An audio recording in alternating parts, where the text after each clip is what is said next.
नमस्ते, मैं शुभांकर मिश्रा और दिल से स्वागत करता हूं आपका इस चैनल पर, जहां हम आपको वो सच्चाई दिखाते हैं जो अक्सर इस चकाचौंध भरी दुनिया में कहीं गुम हो जाती है। अगर आप जानना चाहते हैं कि भारत की असली ताकत क्या है, उसका आत्मसम्मान कितना गहरा है और उसकी आवाज कितनी बुलंद है, तो बस एक क्लिक करके इस चैनल को सब्सक्राइब करना न भूलें। दोस्तों, जरा इस ग्राफ को ध्यान से देखिए। 96.3% लोग जो हमारे वीडियो देखते हैं, उन्होंने अभी तक चैनल को सब्सक्राइब ही नहीं किया है। क्या बात है, वीडियो तो आप देख लेते हैं लेकिन सब्सक्राइब बटन दबाना भूल जाते हैं। अरे भाई, देर किस बात की, अभी के अभी सब्सक्राइब कीजिए, क्योंकि हम वो कहानियां, वो खबरें आप तक पहुंचाते हैं जो बाकी मीडिया चैनल अक्सर जानबूझकर छिपा देते हैं। आज हम एक ऐसी घटना पर बात करने वाले हैं जिसने सिर्फ भारत को ही नहीं बल्कि पूरी दुनिया को हिलाकर रख दिया। जी हाँ, मैं बात कर रहा हूँ जब अमेरिका ने भारत को धमकाया और इस बार उसने कुछ ऐसा कहा जिसे सुनकर आप भी अपनी कुर्सी से उछल पड़ेंगे। ये कहानी है उस धमकी की जिसने हर भारतीय के खून में उबाल ला दिया और उस करारे जवाब की जिसने अमेरिका को उसकी असली जगह दिखा दी। तो चलिए सबसे पहले ये समझते हैं कि अमेरिका ने आखिर ऐसी क्या क्या धमकियां दी जिन्होंने भारत को एक नए मोर्चे पर खड़ा कर दिया। अमेरिका ने सीधे सीधे कहा कि अगर भारतीय कंपनियां और उनके प्रोडक्ट्स उनके बाजार में आना चाहते हैं तो उन पर 500% तक का भारी भरकम टैरिफ लगा दिया जाएगा। इसका मतलब यह था कि भारत का कोई भी उत्पाद अमेरिका में इतना महंगा हो जाएगा कि उसे कोई खरीदेगा ही नहीं। ये धमकी इतनी बड़ी थी कि अगर हम चुप रहते तो हमारी अर्थव्यवस्था को बहुत बड़ा झटका लग सकता था। अमेरिका यही नहीं रुका, उसने ये भी कहा कि अगर भारत उसकी बात नहीं मानता तो वो हमारे खिलाफ कड़े आर्थिक प्रतिबंध लगाएगा।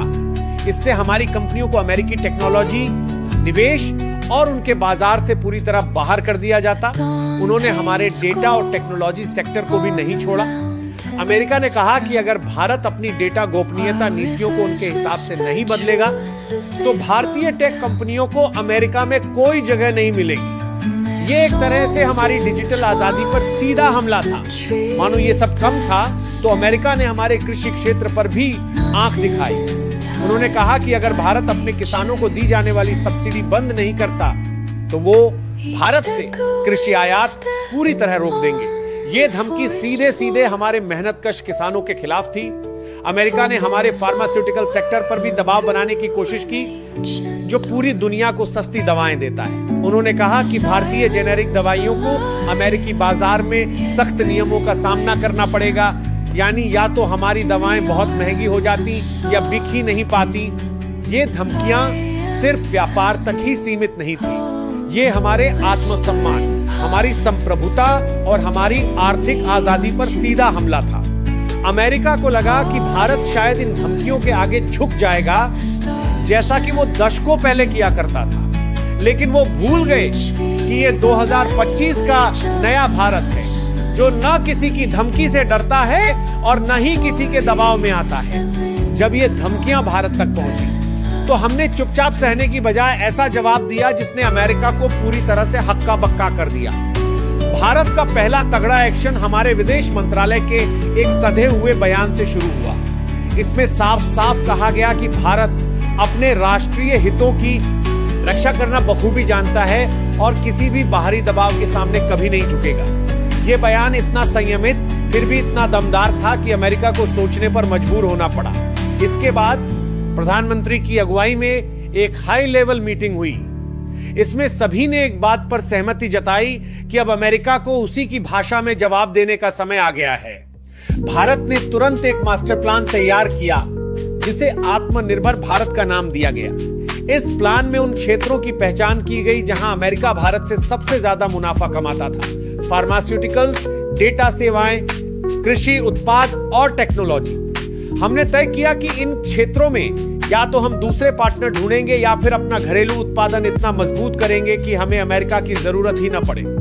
इस रणनीति का पहला बड़ा कदम था अमेरिका से आयात होने वाले एक खास कृषि उत्पाद पर भारी शुल्क लगाना। यह शुल्क इतना तगड़ा था कि अमेरिका के उस राज्य के किसान जहां से यह उत्पाद आता था सड़कों पर उतर आए और उनके गवर्नर ने भारत से गुहार लगाई कि यह फैसला वापस लिया जाए। इसके बाद भारत ने एक और बड़ा दांव खेला। एक अंतरराष्ट्रीय मंच पर जब भारत के प्रधानमंत्री और अमेरिकी राष्ट्रपति मिले तो हमारे प्रधानमंत्री ने अमेरिकी राष्ट्रपति की आंखों में आंखें डालकर साफ कहा, अगर तुम हम पर 500% टैरिफ लगाओगे तो हम टैक्स नहीं लगाएंगे, बल्कि तुम्हारी कंपनियों को भारत से बाहर का रास्ता अमेरिका ने आखिर ऐसी क्या बयान सिर्फ अमेरिका को ही नहीं बल्कि पूरी दुनिया को हैरान कर गया। इसके बाद जो हुआ वो भारतीय कंपनियां उनके प्रोडक्ट्स उनके बाजार में आना चाहते हैं, अमेरिका के साथ 500% लेन-देन कम करना शुरू कर दिया, लगा दिया जाएगा। लेकिन इस बार मतलब ये था कि भारत का कोई भी उत्पाद अमेरिका में जर्मनी हो जाएगा, जापान और ब्राजील जैसे बड़े देश भारत के समर्थन में खड़े हो गए कि अगर हम चुप रहे थे, अमेरिका की एक तरफा नीतियों से तंग आ चुके थे। इस चौतरफा दबाव ने अमेरिका को बैकफुट पर ला दिया। अमेरिका ने तुरंत अपने डिप्लोमेट्स को भारत भेजा और यह कहने की कोशिश की कि यह सब एक तकनीकी गलती थी, लेकिन भारत ने साफ कर दिया कि अब बात सिर्फ व्यापार की नहीं बल्कि हमारे आत्मसम्मान की है। हमने यह भी साफ कर दिया कि हम अब किसी भी एक तरफा व्यापारिक समझौते को स्वीकार नहीं करेंगे। जब एक प्रेस कॉन्फ्रेंस में अमेरिकी राष्ट्रपति से इस बारे में पूछा गया तो उन्होंने हताशा में कहा, भारत ने तो हमें ही उल्टा धमका दिया, अब हम क्या करें। यह वो पल था जब दुनिया ने देखा कि भारत अब सिर्फ एक आर्थिक शक्ति नहीं बल्कि एक ऐसी ताकत है जो अपनी शर्तों पर दुनिया से बात करती है।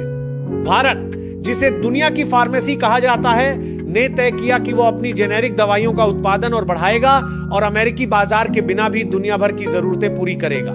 इसके लिए हमने अफ्रीका, लैटिन अमेरिका और दक्षिण